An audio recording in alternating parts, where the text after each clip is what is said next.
Minotauro polifónico. Minotauro polifónico. Minotauro polifónico. Minotauro polifónico. Minotauro polifónico. Minotauro polifónico. Un ser mitológico hecho de arquitectura y literatura.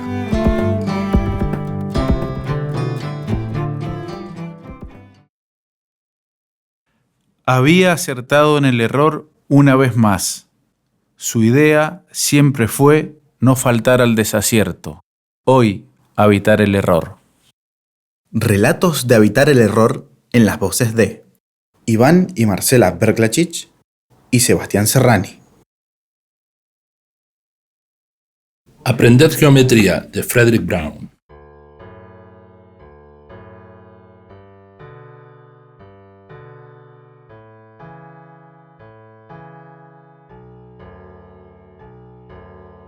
Henry miró el reloj. A las 2 de la mañana cerró el libro desesperado. Seguramente lo suspenderían al día siguiente. Cuanto más estudiaba geometría, menos la comprendía. Había fracasado ya 2 veces. Con seguridad lo echarían de la universidad. Solo un milagro podía salvarlo. ¿Un milagro? ¿Por qué no? Siempre se había interesado por la magia. Tenía libros, había encontrado instrucciones muy sencillas para llamar a los demonios y someterlos a su voluntad. Nunca había probado, y aquel era el momento. Ahora o nunca, se dijo. Tomó de la estantería su mejor obra de magia negra. Era muy sencillo. Algunas pocas fórmulas, ponerse a cubierto en un pentágono. Llega el demonio, no puede hacernos nada y se obtiene lo que uno desea. El triunfo está asegurado. Despejó el piso, retirando los muebles contra las paredes. Luego dibujó en el suelo con tiza el pentágono protector. Por fin pronunció los encantamientos. ¡Hop! El demonio apareció. Era verdaderamente horrible, pero Henry se armó de coraje. «Siempre he sido un inútil en geometría», comenzó diciendo. «Ja, ja, ja. ¿A quién se lo dices?», replicó el demonio riendo burlonamente. Y luego, para devorarse a Henry, cruzó las líneas del hexágono que aquel idiota había dibujado en vez del pentágono. El orden alfabético. Fragmento de Juan José Millás.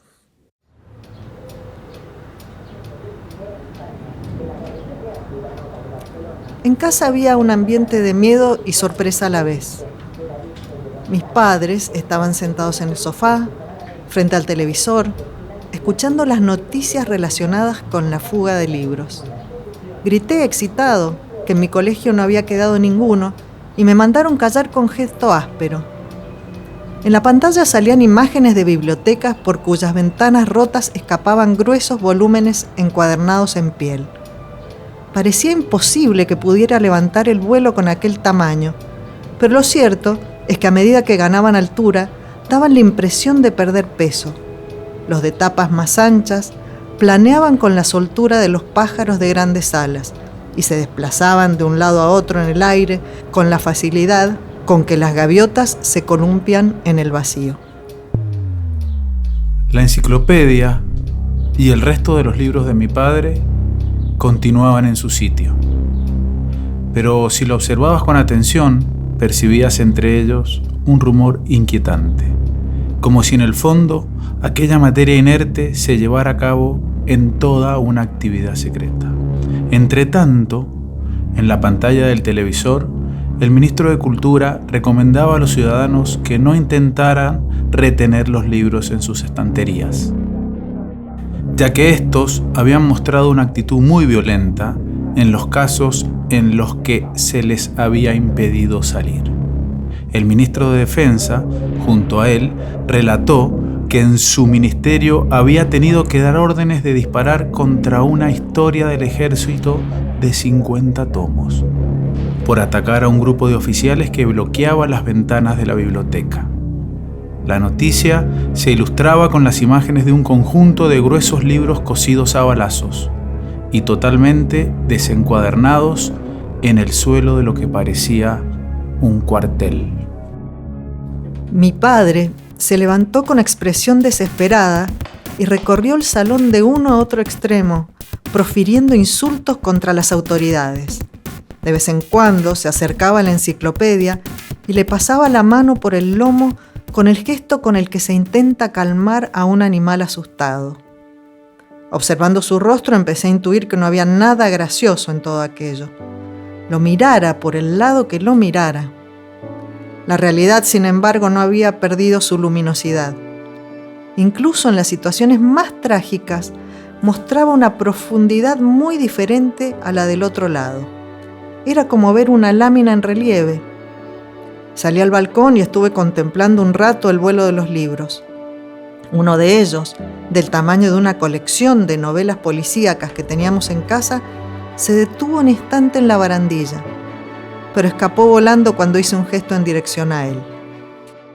Comimos en silencio, con la radio encendida por si se producían nuevas noticias.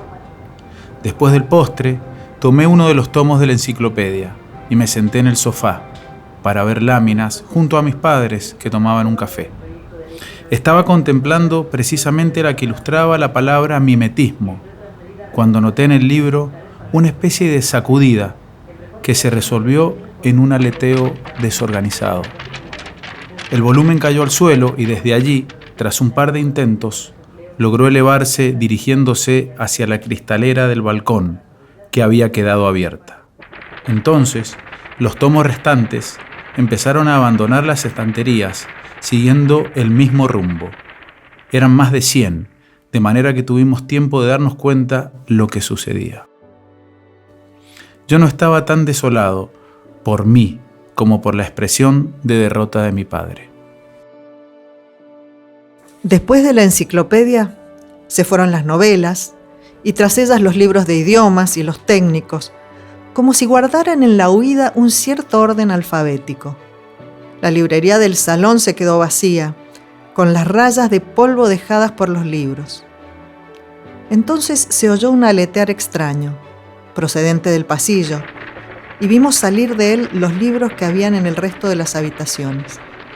Las novelas que mi padre me había regalado y que no había leído fueron las primeras. Tenían un vuelo rasante, como de golondrinas a la busca de insectos, y encontraron la salida con sorprendente rapidez. Después de ellas huyeron los libros que mis padres guardaban en su dormitorio, y cuando creíamos que el espectáculo había acabado, los periódicos y las revistas se abrieron por la mitad y escaparon también. Al poco no quedaba en casa nada con letra impresa. Esto es una catástrofe, decía mi padre. Y debía serlo, porque en la radio y en la televisión no hablaron de otra cosa en todo el día. Al anochecer, anunciaron que los libros, tras alcanzar la periferia de las ciudades, se habían agrupado por géneros, antes de buscar cobijo en bosques y grutas naturales. Pero muchos de ellos todavía sobrevolaban por encima de los edificios. Me asomé al balcón y vi, en efecto, una bandada enorme de enciclopedias volando hacia el norte. Otro grupo cuya materia no logré distinguir, aunque mi padre aseguró que eran de filosofía. Se cruzó con ellos en dirección contraria. Había empezado a refrescar y el aire me golpeaba en la cara. Entonces tuve la impresión de estar viviendo un acontecimiento de consecuencias imprevisibles y cuya evolución me concernía personalmente, aunque todavía ignoraba de qué modo. Un poco más tarde, ya en la cama, contemplando las estanterías vacías de mi habitación, pensé que las cosas se sucedían en este lado de la existencia. Incluso las malas tenían un sentido preciso, un significado. Y eso era para mí completamente nuevo, porque hasta entonces la realidad estaba simplemente ahí, fuera, llena de árboles o de tenedores, de gatos o automóviles, todo revuelto, como el cajón de mi mesa. Ahora, sin embargo, me parecía que cada una de esas cosas formaba parte de un entramado general, de manera que unas dependían de otras, como las piezas de un rompecabezas. Y yo, para bien o para mal, formaba parte de todo aquel conjunto por descifrar. Más tarde, cuando fui capaz de poner palabras a aquel vendaval de sensaciones, supe que la tarea de desciframiento equivalía a encontrar el sentido de la vida, o su ausencia, que también es una forma de dirección. Quizá por eso, cuando antes de que me durmiera entró mi padre en la habitación para darme un beso, le hice una pregunta que hasta entonces no se me había ocurrido formular. ¿De dónde había sacado la enciclopedia? Fue un regalo de tu abuelo, el único que me hizo en su vida. Al quedarme solo, me sorprendió que no me hubiera planteado hasta entonces una pregunta tan sencilla y al mismo tiempo tan necesaria. Pero me dormí pronto, agotado por las emociones del día, y dediqué mi último pensamiento a Laura.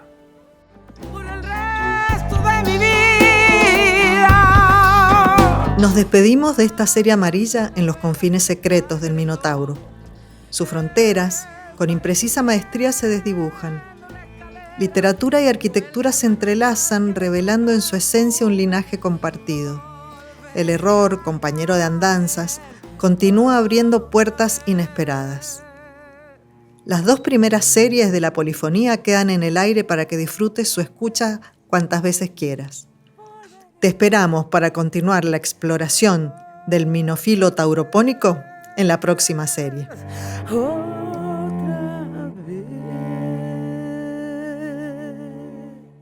Minotauro Polifónico es un proyecto de la Facultad de Arquitectura, Urbanismo y Diseño para la Radio Escuela por Internet de la Universidad de Mendoza.